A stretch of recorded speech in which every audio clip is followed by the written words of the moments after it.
that made me realize that it's not just me, because I know I don't have the ability to do this. Yeah. So I might, people might call something creativity. I've done other creative things, like drawing and painting and those things as a kid.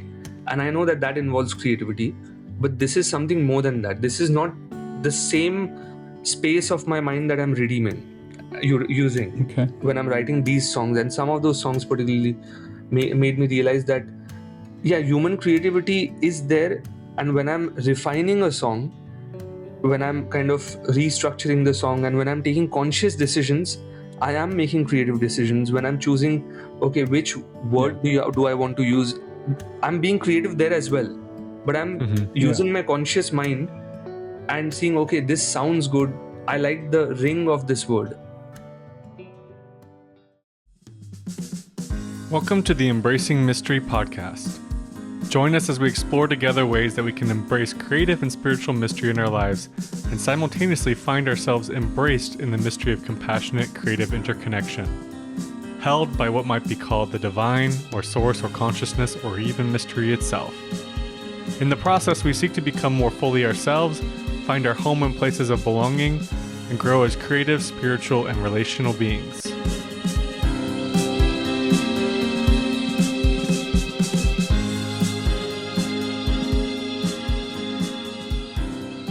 Well, welcome to this 11th episode of our Embracing Mystery podcast as we continue to explore the intersections and interconnection of creativity and spirituality. We have a special guest with us, Jaimin Rajani from Kolkata, India, and really looking forward to that conversation, and I'll be saying more about that in just a few moments. As always, before our conversations together, we pause and invite each of us as participants, but also all of you in the listening and viewing audience to take a moment to become present and attentive and invite your own curiosity as we pay attention together to the things that will come up.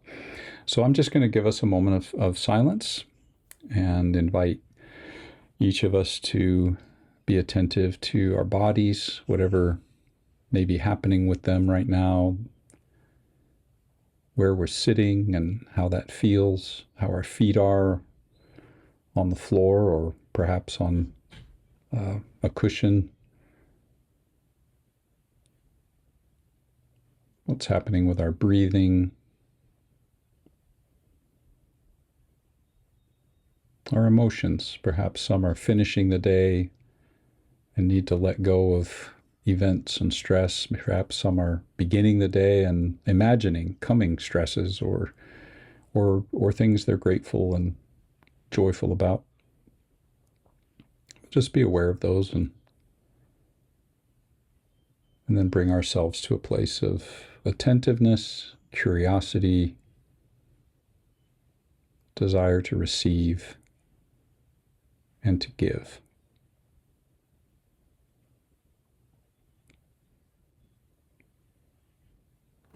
Okay, here we are. I was going to try to imitate the ding of a little bell, but I decided that might not come over very well. So we'll just say that I was going to do that and not do it.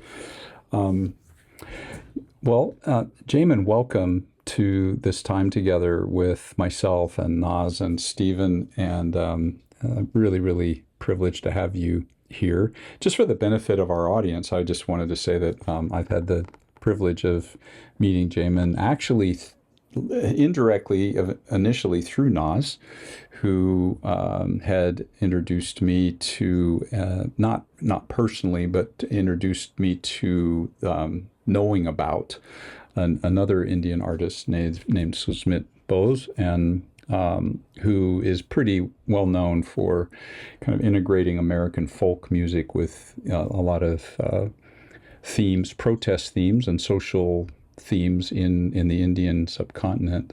I think one of his most memorable songs is a song actually about Amritsar and Iota,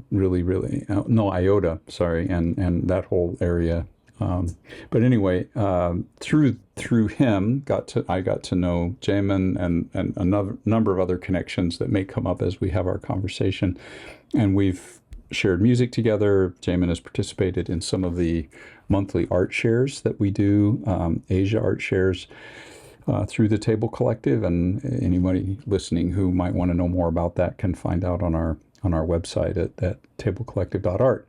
But that's not the focus of this time. Our focus right now is actually a more recent conversation that I had with Jaimin, in which we were just talking about some of these interconnections of spirituality and creativity. And Jaimin, not to put words in your mouth, but you said something to the effect of having a period of your life in which you would have identified yourself as an atheist, and that it was really through the process of your creativity and your songwriting that you sensed there was something other than you, something else that was at work in the creative process, which was part of the spark that led you to a rediscovery of your spirituality, but also more specifically even to Bhagavad Gita. So I'm going to just ask a very open-ended question as we get started. If you would like to say more about that, what was happening? How did your creativity lead to that? What was it about the Gita that began to attract you? Any of those kinds of things, any or all of those. And again, thank you for being here, Jaimin, but Thank over you. to you. Thanks for having me, Yeah. Kevin. I wasn't really an atheist. I was open to the idea of, there being something else, but I hadn't experienced it. So, Okay. how Osho says in one of his books that, I tried looking for God everywhere. I couldn't find. You go on your own journey. You try to explore and see what's your conclusion. So he would say that I don't think there's God. I feel there's godliness. And that's something which I resonated with. So I was, open to the idea that, I mean, this definition of a God is very ambiguous. So what is it? And I had not been able to define it, but yes, I had concluded for the time being that, yeah, I haven't found that.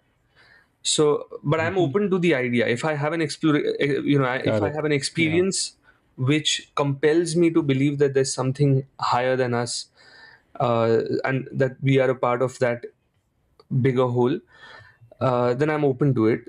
But that was my conclusion back then. And then what happened is that uh, I always used to look at other people who used to be able to write songs and who used to be able to do that well. I mean, as per my sensibility, whatever appealed to me, that, this is really good music, these are good lyrics, and it's a good song.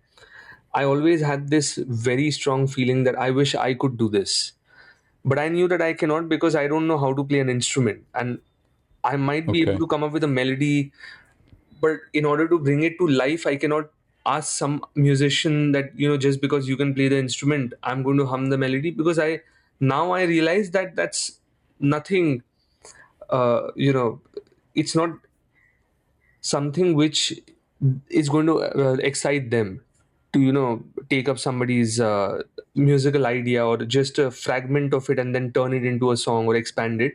So I knew that nobody else is going to do that. I will have to do this if I believe in this. And the way other people hum songs which are already there, which exist, I used to sometimes find myself just humming a song a melody that doesn't exist, or I feel it doesn't exist, and I haven't Mm-hmm. heard that melody before. So I thought, if ever I learn how to play an instrument, I'll be able to maybe bring this to life and see how it sounds. If it's sounding exactly or similar the way it's sounding in my mind, I'll be able to test that only if I am able to play an instrument. So that was always Okay. a very strong desire. So it Mm-hmm. was always the music that fascinated me. And I thought that I'll get somebody else to write the words, and I'll Okay. write the melody. And I don't know what happened when I wrote the first song. Both came out of me together.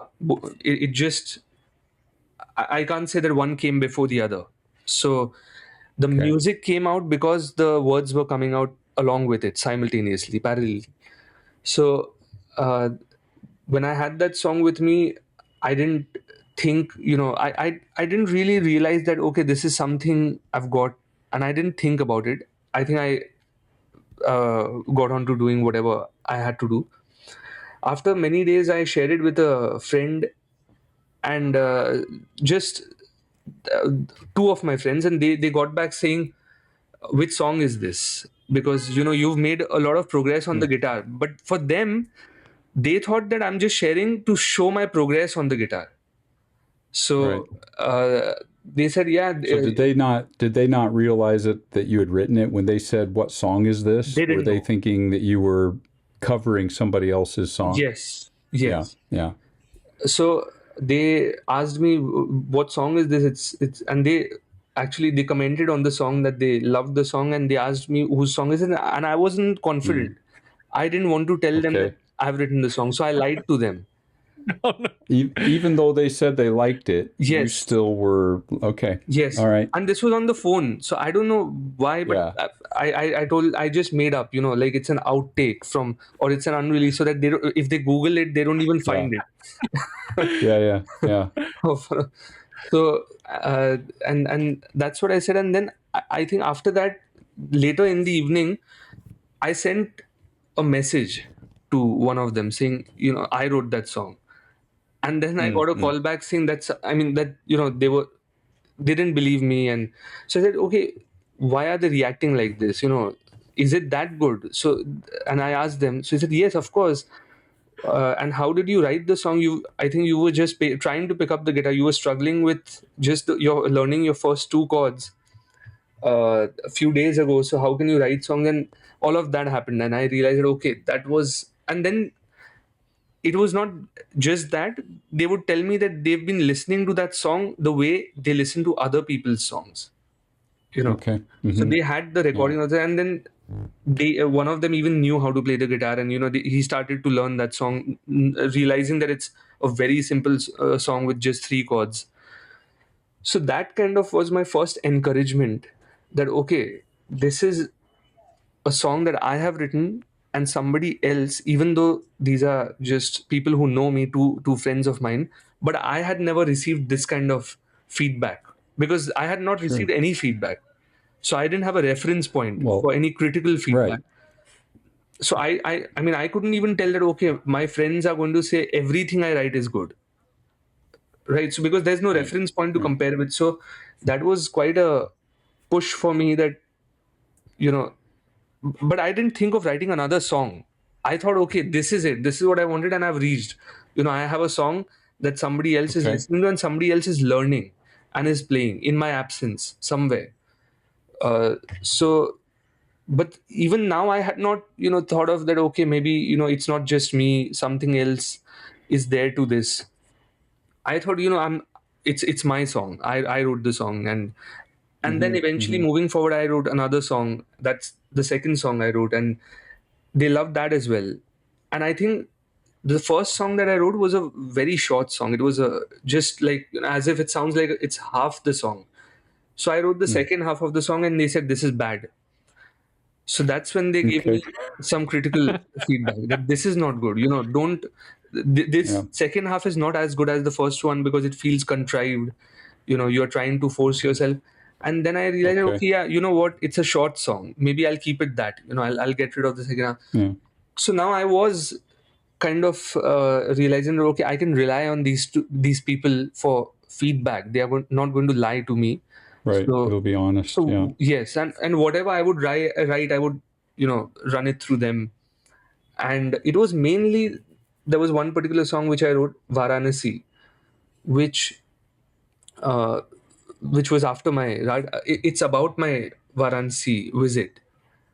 And when I came back with an experience which I put in a song which is there on my first album, Cutting Loose. And that's a song which not just these two friends of mine, but a lot of other people, by then I had played it to a few people. It appealed to them. And it was, yeah, mainly it was this song which did a few things that which I can share if you'd like to. But yeah, I'll also pause so that if you've got anything to say and or ask, you can.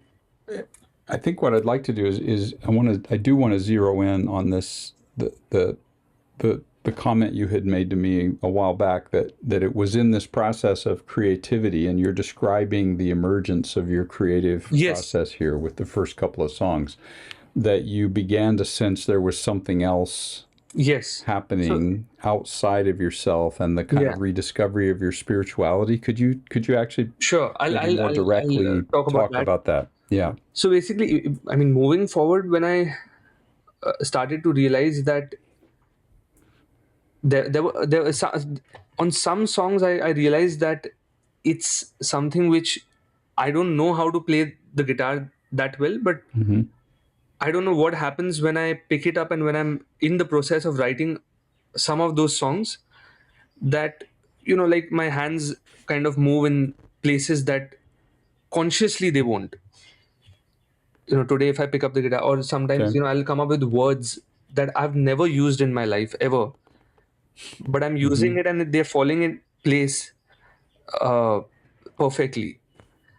So And something kind of subconsciously is happening, or other than consciously, however we want to. That I'm also go sorry, ahead, I was also curious what language or languages do you primarily write in? I only write in English because that's the language I think in. So I don't think I've tried writing in other languages, but I have not been able to. So that's the only language I've written in. And that's when I realized that, it's almost like taking a dictation. Sometimes I've had these experiences where I can feel that I was not present. I just go to a particular time, some dimension, and I come back with a ready song where the song just comes out very effortlessly, and the melody is there and the lyrics are there and the lyrics sound like the melody, and it's just amazing how it works together despite not having learned how to do this. So, and there's something inside me that tells me that, okay, I've got something, it's which is kind of more than ordinary. So I think, that made me realize that it's not just me, because I know I don't have the ability to do this. So I might, people might call something creativity. I've done other creative things, like drawing and painting and those things as a kid, and I know that that involves creativity, but this is something more than that. This is not the same space of my mind that I'm redeeming, using when I'm writing these songs. And some of those songs particularly made me realize that, human creativity is there. And when I'm refining a song, when I'm kind of restructuring the song, and when I'm taking conscious decisions, I am making creative decisions. When I'm choosing, okay, which word do I want to use, I'm being creative there as well. But I'm using my conscious mind and seeing, okay, this sounds good. I like the ring of this word, going by phonetics.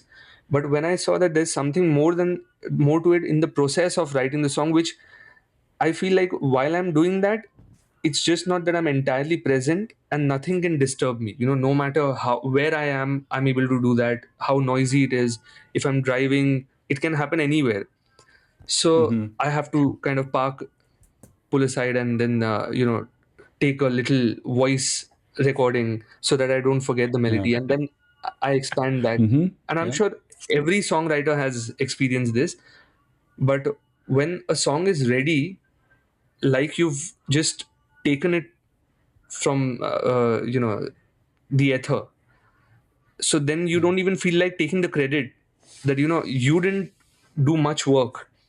And that's when I realized that, okay, the only way to explain this is that when what people say about how this works, God or nature, whatever you call it, maybe there is some truth to it. So so that's kind of what sparked that. Yes, that's what made me realize that maybe, the least I can do is the only thing that makes me feel good about myself. Because if songwriting is taken away, I am like an unarmed soldier. It's like I have nothing to do, and I don't know, I cannot do anything else. I can't even make documentaries, by the way. So It's the only thing I can do. And I'm like, okay, maybe, and I almost, eventually and gradually I turned into a God-fearing person, because I felt like if I do not acknowledge uh, this entity which is helping me with whatever, for how, as long as I'm getting this, I think I don't know if it'll be taken away. I That's not the reason why I should acknowledge, but I think it's just disrespectful to say this is all me, and that's it. And Okay. I am in control, because I know I'm not in control, because I might want. I'll tell you, I want to write a good song today, but will I be able to write that? If it's just me, Right. then I maybe I will be, and then I should be able to. Yeah. So Yeah. yeah. Well, you've used a couple of expressions that I want to come back to eventually, but I'm going to hold them. You mentioned God-fearing, and earlier you talked about the difference between God and godliness. And I want to come back to that, because I think that might get at some things. But first, I want to come back to either Naz or Stephen, just to see if they want to jump in and ask something or reflect on something. Either one of you. I want to say I relate to that a little bit with this. Like, I write poetry, not consistently. I don't have a daily practice. I wish I did, but there are moments where I'm just doing something and something comes to me and I just have to write it down. I admittedly have written a poem between meetings at work. Yeah. So I kind of relate to that, kind of that inspirational, just like this download happening. Yeah. Yeah. Now, as I'm curious, like when that happens, you just like, is there a particular feeling? Like, how do you know between meetings you're like, this poem's coming, or like? Well, I'm like, I have to write it down, otherwise I can't. Or I put it in my notes app. I'm like, I'm gonna forget this. I have to at least open my notes app and like jot it down. I can edit it later, but let me jot it down. Yeah. Mm-hmm. So it's just like the words are just coming into your mind. At that point, you're just like, okay. Yeah, I don't know. I'm doing something else. I don't know if it's the ADHD, but in this case, whatever you want to call it, it sounds like a gift. yeah. Jaimin, is it the same for you? Because you mentioned like even maybe driving or other things. Oh, yes. Like, and I found myself getting jealous with like, I've tried to write songs. I just get annoyed with whatever drivel I come up with, and they're cliches and whatever. I don't like them. I get stuck. I'm not getting whatever you're getting. So I want to know what that is. What's that? Yeah. Yes, what's it like when you're? It used to happen. I used to have a corporate job with a conglomerate in Bombay, and they used to be like serious job going people. I mean, they were people who used to be very dedicated, and there were meetings and all kinds of things. And I just knew that I have to step out to get this melody, and I don't want to live with the regret of missing Like out. leave a meeting. I have done that. I have lost the account, and even when I used to travel in local trains in Bombay, I used to, back then people did not have voice notes, and people didn't really use Right. voice notes, and I would just take out my phone in front of everyone, and I would start humming, and I used to get a lot of stares, the kind of Yes, attention I'm you sure. don't enjoy. Yeah. Yep. That what is this guy doing? Yeah. But I knew that, and I just have to stop You have to caring. capture it. Mhm. Yes. Yeah. And I have to focus on capturing it. And sometimes I used to lose it because of how noisy the environment is. I couldn't listen to it because there was a lot of noise, and I would lose it to all the noise around me while recording. Sometimes I was able to retain it and, maybe even turn it into a song. And sometimes it worked, sometimes it did not. And the same thing happens Sure. in my dream. There are a few songs that I heard the entire melody of those songs in my dream. Like if you listen to the song Nevermind, which is on my first album, I heard the entire song, the melody of it, including the intro, in my dream. So yeah, I mean the words, I had to then add words to it. Yeah. Sure. Well, this conversation makes me wonder, and I'm not sure how to explore this necessarily, but it does seem like, Naz, what you're describing is like a poem in between meetings, right? And so in the meeting, your mind is at least partially engaged elsewhere, right? Probably a little distracted. Yeah, and driving around, et cetera. I've had very similar things where I'm driving and suddenly something comes to me and I pull out my my voice memo thing and just sing into the phone while I'm driving, or a line will come to me or whatever. it does make me wonder if part of the intersection of spirituality and creativity isn't just in terms of the source being from the same place, but if the kinds of things that spiritual traditions do in terms of spiritual practices, which are often end up, I'll just use words here, trying to get the conscious mind engaged elsewhere or disengaged. If that somehow is part of freeing up this part of us that is engaged in a meeting, but now there's this poem idea, right? And it's just kind of dropping. Or I'm engaged in sleeping, which means my conscious mind is doing something else, and there's this whole song that emerges. So I think there's something to that. I just think that there's something about silence and engaging the mind elsewhere or disengaging it completely, or et cetera, that allows this kind of source, whether we call it spirituality or creativity, to kind of flow. It seems to me. Well, I think that what's interesting though is like you all have described things where you're quite actively doing something else, and then these ideas come. That usually doesn't happen for me. It tends to be an intentional cultivation of getting still, especially if I'm stuck on a piece. Like sometimes, like just the craft part of it, like Jaimin, you mentioned, like my consciously working on something, and like there's parts of I do digital art usually. There's parts where I'm just like I'm solving things just in terms of using craft to make you get the visual space looking decent. But then whenever I get stuck, I have to pause and then allow it to flow from somewhere deeper, and so I experience, but it doesn't happen randomly to me. Maybe it's because it's visual and I need to be seated with it, or I might have I don't know. But I'm sure some visual artists would say they have ideas or full pictures come to mind that they then create later, but I usually don't. It's interesting.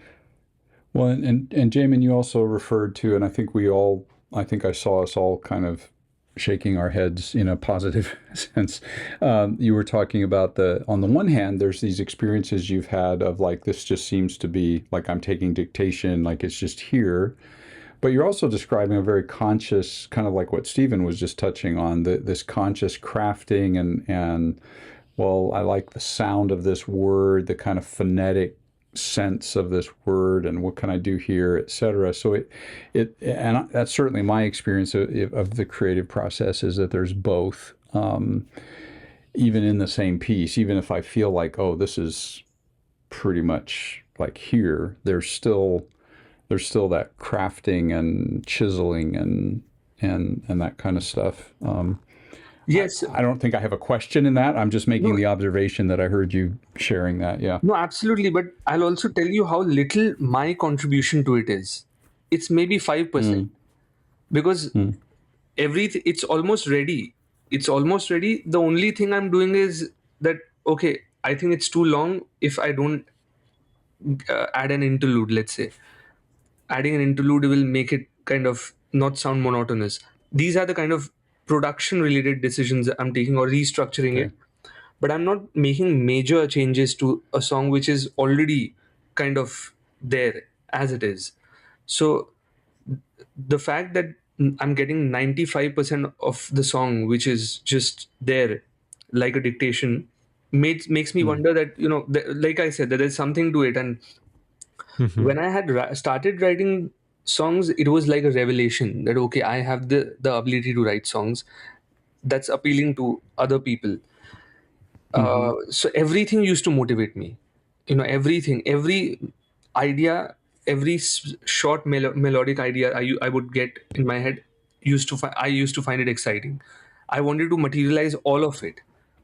Today, I'll go crazy. Today it's not like that. I've become very selective. I might get 50 ideas and I'll end up materializing just 5 of them or even fewer. So I'm realizing that now I'm not as sensitive towards new ideas just because they don't exist. Earlier, the thing was, when I just started, okay, this doesn't exist. It'll exist if I bring it to life. Today, I cannot do that because that will be insane. I mean, to just every music a piece of melody that doesn't exist, bring it to life. So maybe something, call it God, was making me feel that way about all those ideas that came to life. And today, it's not making me feel that way about everything. So there is, it's just not, like I said, that it's not just me. Maybe I'm feeling differently also because of that. And that's the reason why those songs are supposed to come out through me. Well, and can I touch on that a little bit, the through me, and even in that expression, so these songs through me, so the song is different than me, coming through me, that you've talked about God, etc. And I think we've all shared that Stephen, I think in a different sense, or even I identify with it. It's its own environment in which it happens. Yeah. But what's interesting to me about all that, I'd love all of us to reflect on this maybe, is so on the one hand, there's this kind of experience of, wow, this isn't from me, this is coming through me, etc. And yet, Jaimin, I've listened to a lot of your music, and you're unique. You're Jaimin, and the music that comes out on the one hand isn't from you. I totally understand that experience, and yet only you could write it and sing it the way you do. We've talked about Dylan, very similar, right? And I'm very aware that the music and the poetry I do is very Kevin, even when it feels like it isn't me. And I think that interplay of the spiritual, the creative, the other, capital O other, small o other, however we want to understand that, and yet the very unique Nasness, Stephenness, Jaiminness, Kevinness of it is also there, right? So I don't have a specific question, but I just wonder if maybe my question then would just be to put it out to the four of us, like, can we each describe experiences where we were aware that, I do think something outside of me was inspiring, even if it was just the initial idea, but yet, this is really me. It really is fully me in this as well. And so I don't know if any of us want to go at that. Naz, I don't know if you've got experiences of that you want to share, or any others want to go at that. I think I feel like this happened when I made that film for my very first art share a couple of years ago. Yes, I said very memorable. Yeah. Because I said I was going to do a cinepoem. I didn't know what that was going to look like a cinematic poem. So I put it out there, and then the deadline was coming closer. I'm like, I don't know what I'm going to do. The deadline is fast approaching. So I'm like, I wanted to make a film about my great grandmother, kind of honoring her. But I was trying to write a script, but nothing was coming to me. And then I was going in and out the week before the deadline. I was going in and out of sleep, also panicking, oh my God, I'm going to have nothing to share. Behind the scenes. This is all behind the scenes. Right. Because you ended up with something great to share. We didn't know. Yeah. I'm going in and out of consciousness, and all of a sudden this narrative just came to me. Just all the things, because I wasn't completely asleep, but I wasn't completely awake. I was kind of in that middle space. Interesting. Yeah. And all of a sudden, this one narrative started to come to me, and it started to get clear. I woke up immediately, went for my hour-long walk, and just refined it in my head. I'm like, let me hold on to that. I don't know where this came from. I don't know why I couldn't produce this before, but I need to go on this walk and kind of iron out the structure or the story. And then I got the foundation of the story. And then I came back, and I'm like, okay, I have a week to put this in film format. And then I just kind of did it spontaneously because I didn't have time to sit down and write a script, which that was what I wanted to do, but that didn't happen. So I ended up kind of taking what came to me and then just spontaneously filming the pictures in my head. Yeah. So I don't know how to describe that or what happened, but I just felt like it was me, but also not me, but I don't know. Right. Yeah. No, I appreciate that. Thank you. Yeah. Something that came to mind. I hope to not derail us, but like, it just the like, and this is true of your story there, Naz, but just each of you in a way describing it. It's like there's, however each of us would describe that source or sources, there's almost, it's not maybe an urgency, but there's a like, there's maybe it's there's an, I'm trying to find the right word, an importance to it of like, why is creativity so important that we are just getting ideas flowing into us, through us, expressed in the unique particular ways each of us are ourselves. It reminds me of like experiences people have, whether they call it prayer or just sending good vibes, or but when someone comes to mind or is on your heart and you're just like, I got to do something about that. There's something to that interconnection of like, there's a, but, and that's maybe a separate thing, but I'm drawing the parallel to show like creativity matters in a sense of like, why on earth would we, however we conceptualize that, like that we are getting ideas that are important. Creativity that does something, because I'm sure that did something for you, Naz, to create that, thinking of your grandmother, but it also did something in each of us as we received it. And Jaimin, you had said like to be able to, I put words in your mouth by saying it's like gift, but like you wanted to be able to impact others with what you were doing. Anyways, that's taking us maybe aside, but it just. But I also don't know if it would have materialized if I wasn't panicking about presenting to everyone. Well, for sure. But I don't know if it would have come that quickly. So I don't know. I feel like there's also this collaborative thing happening with being inspired, and then also like, oh, like I'm also creating for other people. Right. You weren't a passive agent in that. Like you were acting, like participatory. Yeah. Well, and I know there was the deadline of, well, the art share is going to start at a certain time on a certain day, and I agreed that I was going to do it. But that was part of a community rhythm, right? And so I think there is something about a community, even if that's an informal thing. Yeah, like, it felt like a very integrated experience, that particular project. Yeah, and so I think even like, Jaimin, you mentioned earlier that you started writing stuff and sharing it with people to get their feedback. That is a community connection thing, and I think that is part of this whole. Are you saying that's the reason I don't get these random ideas is because I'm more likely to just hold on to it and be like, cool, that's nice for me. I'm too selfish with my creativity. Is that it? Or you're too nervous to share it, all that. I don't know, Stephen. I am more inclined to be like, I like it for me, and treat it as like a personal processing method rather than, Yeah. I would, what would excite me is if I saw that, okay, people who I'm going to share the song, or let's say a song with, do not hesitate to tell me, you know what, this is really bad. Do not take this forward. It's bad. People should come and even be able to say that. Yeah. Yeah. I understand. And yet, even that, like, what does that even mean? Yes. What does it even mean if someone says, oh, that's really good, and that's really bad? What they're actually talking about a more subjective experience of something, right? And now there are objectively, well, this opens up a whole other can of worms. Are there really objectively bad songs, bad poems, etc.? Probably. I don't know that I can define what they are, but people's experience, right? So I have a song on one of my earlier albums that I really don't like. It was an experiment. The only reason I put it on the album is Susan heard it and was like, I really like that. That's really different from what you usually do. And I've put it out there, and I still, every time I hear it, I skip right over it. I just can't listen to it.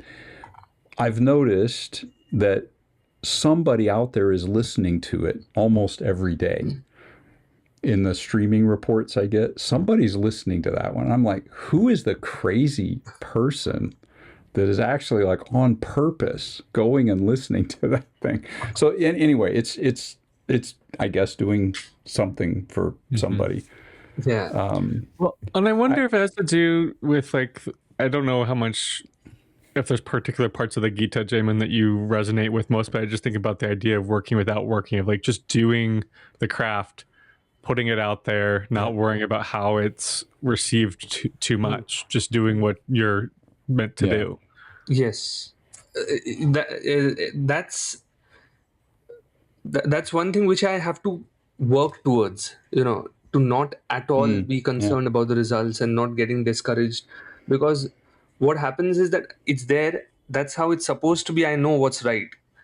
And all this while I used to think, it's very recently that this changed. In fact, towards the end of last year, in fact, I would say it's as recent as that whenever somebody would ask me what do I think the purpose of life is about, I used to think that it's to create stuff that outlives us. And I create something which outlives me, and for somebody it really means something. It doesn't matter for how many people. And a lot of people have been able to do that.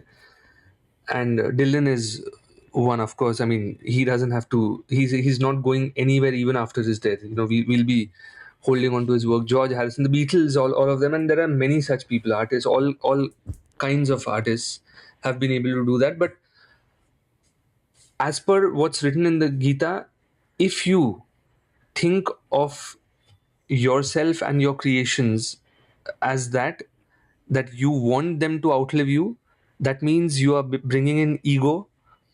And as long as there is ego present within you, you are doing quite the opposite of what it's asking you to do. So to rid yourself of that ego is when actually you are, one with God. And that's the ultimate realization. And I know that I'm not there yet, of course. So I do expect that if I've written something, that people are going to not praise it, but at least give the time to give it a listen and give it a chance. And I know that I should not be disappointed if somebody, even who I know, is not taking out the time for it. So that's how it's supposed to be, and that's what it says. That when it talks about results, it's talking about all kinds of expectations. Yeah, I think that's really helpful. And Stephen, thank you for bringing us back to the Gita with that question. And I'm keeping an eye on our time as well. I did want to. I'm torn in my mind. There's two directions that I'm thinking of in terms of some wrap up things. I had said at one point, going back to the difference between God and godliness kind of conversation. But I'm wondering if it might be better, since we've asked you, directly, Jaimin, to talk about, your rediscovery of spirituality and what was it, going back to the Gita, et cetera. What if we, if any of us who feel comfortable talking about ways that however we want to define a sacred heritage or sacred tradition or sacred text, that we have found that actually shaping our creative process. I know, Naz, you have a what I would call sacred tradition or heritage that you feel particularly connected to. I don't. These days, I'm kind of all over the place, a smorgasbord.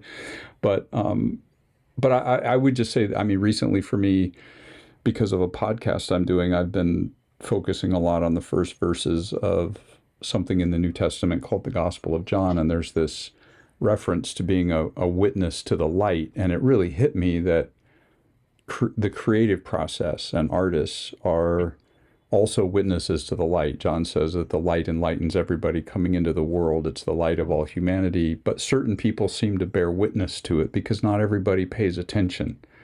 And I think artists help people pay attention to light that's actually available for everybody. And I think some of what we're talking about here, because I think when I was younger, I used to think artists were just these special, weird people who, got stuff. But I just think it's all around us. And I think some of the same experiences are available that we've been talking about here are available. Doesn't mean everybody's going to write poetry or do visual art or write music, etc. But I think those same experiences and the bearing witness part is helping others actually see what you're seeing and experiencing. And that requires somehow getting it into a shareable thing, even if it's just sitting down over a beverage in the afternoon and telling somebody about it, or writing a song, or writing the poem, or whatever. There is something about the sharing of it that helps people see things and experience it. And that really, over the last few weeks, I've been playing with that in my own creative process, and it's really helped me a lot. It kind of set me free to be like, yeah, I'm just telling other people what I see. That's anyway. But I don't know if others have had examples of, Jaimin, there may be more about the Gita you would want to share about, or, Stephen, something with Buddha or Jesus as your two primary things that you've had, or the Gita, and Naz, what you were sharing with us in our conversation before we hit the record button, if there's anything from that has shaped you, or you've seen it impacting your creative process in some way.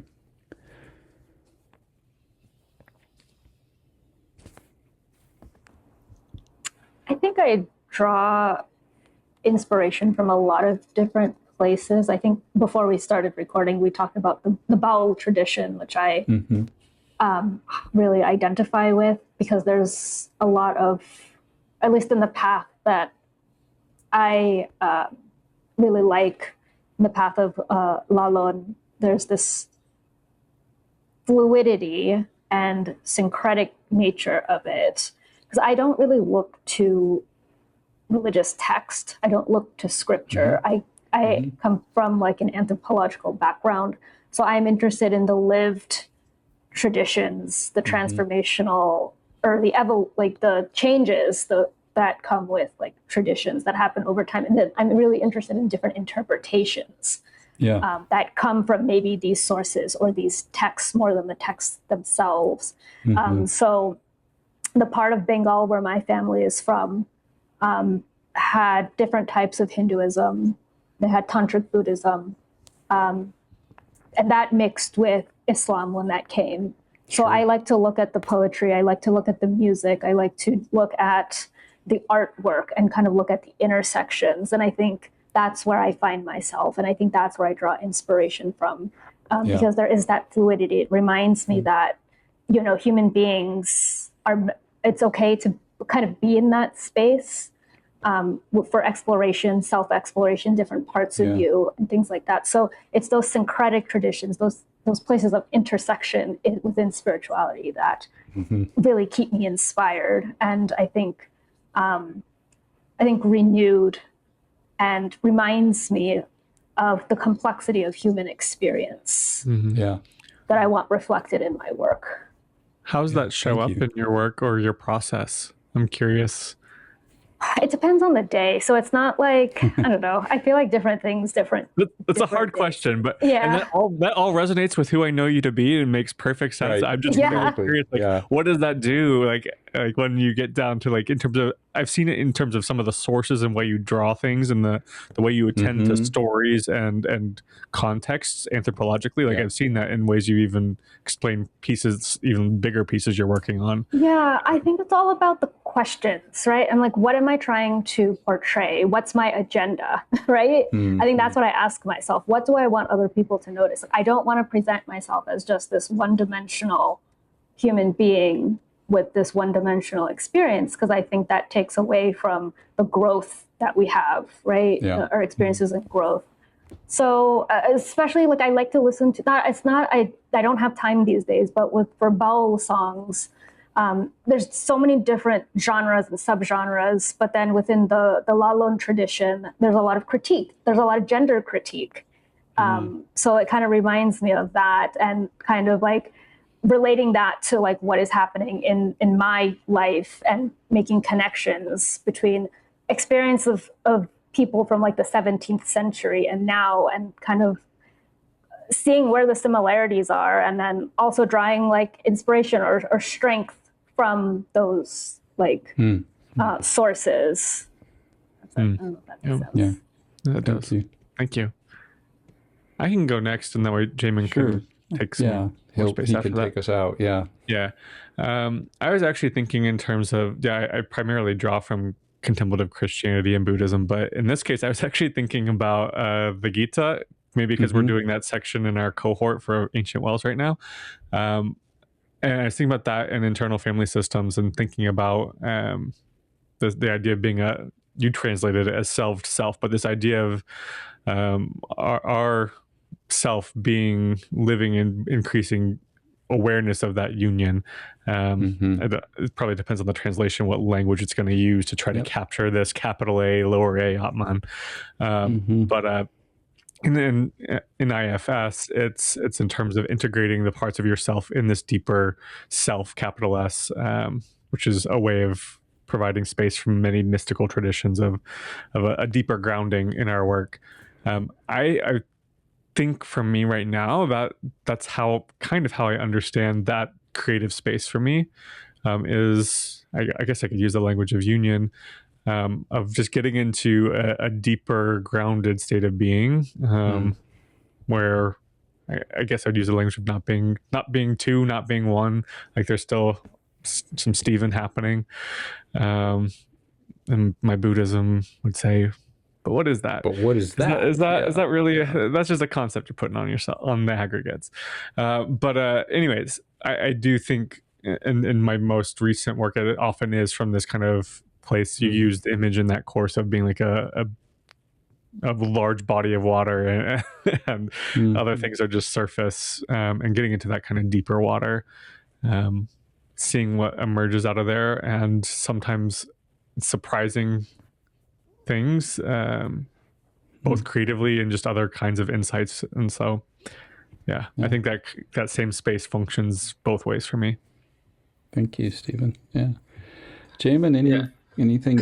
And I give you the liberty to touch on what we're talking about right now, or the opportunity to say anything else you would want to say before we sign off. No, I'll stick to the topic, because we're talking about this connection between spirituality and creativity. What I have concluded for myself is that a pure desire is the highest form of prayer. And it's like I think that a prayer is like, it's in two steps for me. One is a strong desire, followed by, at the end of it is gratitude. So, for example, my desire to be able to write songs was almost like putting out the message to the universe. And if I get it back, or when I get it back, what I do is I've told you this, Kevin, on the last call, that I pray and I thank for what I've been given. So that's what I do, and that's what I think it's that's what makes me feel good about this whole thing, because honestly, I don't enjoy the process of writing a song. The most enjoyable part of it is when it's there, when it's done. That's what gives you a spike in the high and makes you want to do this, and makes you want to go through this again. And the desire is fueled again and again and again, because I am aspiring to feel that the end of a new song, that I've written. So, I mean, that's what I think. And this entire thing was like, when I went for Vipassana, which is an 11-day meditation retreat, where I cannot speak, you cannot, there's a very disciplined way of living those 11 days over there, where you cannot use the pen, paper, you cannot listen to music, nothing. Where if I receive any musical ideas or creative ideas, I have to let them go. Even if it's something which is extremely compelling, I feel like I have to follow this. You know what? Maybe I'll quit. I'll just step out, and I'll leave this midway. So the idea that you have to let this go, and think that maybe it'll come back, or maybe something just as good will come back to you later, or maybe it won't, never. So that's something which I learned. And whatever I realized that whatever little I've read in the Gita, it's basically Gita in practice. It's Vipassana. It's called Vipassana, and that was quite life changing, because as a person growing up who was always curious about how spirituality works, so even though I was an agnostic, I was a spiritual person, I would like to believe, because I always knew that there is something else at play. Meaning, maybe I'm feeling nice today because of what I ate yesterday, because of how much sunlight I got, because of how hydrated I am.